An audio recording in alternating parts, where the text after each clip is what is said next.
चीन के वुहान से शुरू हुआ कोरोना वायरस का आतंक जारी। भारत में अब तक 85,900 के पार हुई कोरोना से संक्रमितों की संख्या। 2,752 से ज्यादा लोगों ने गंवाई जान। अब तक 30,153 से ज्यादा लोगों को किया गया ठीक।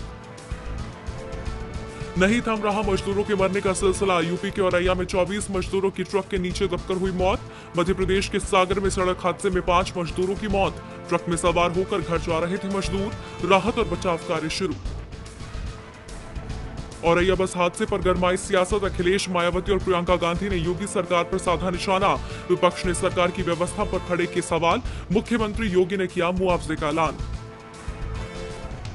राहुल गांधी ने की पीएम मोदी से अपील। बोले अस्थायी रूप से लागू हो न्याय योजना। सरकार मजदूरों को पैकेज नहीं, उनके खाते में सीधा दे पैसा।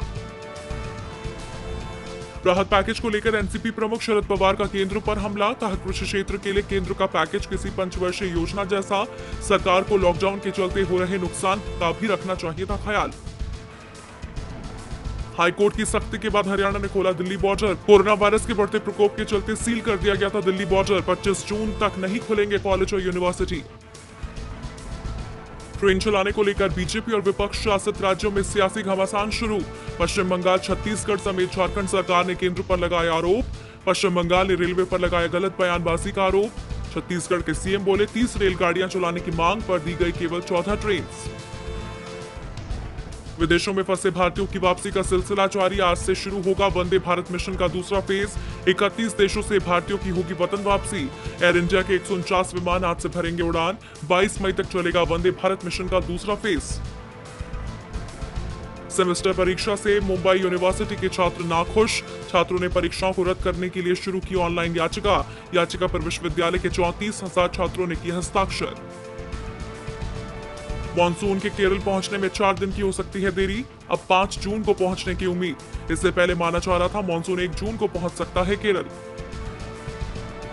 दुनिया भर में नहीं थम रहा कोरोना वायरस का कहर। अब तक 46,29,000 से ज्यादा लोग कोरोना से संक्रमित। 3,08,000 के पार हुआ मौत का आंकड़ा।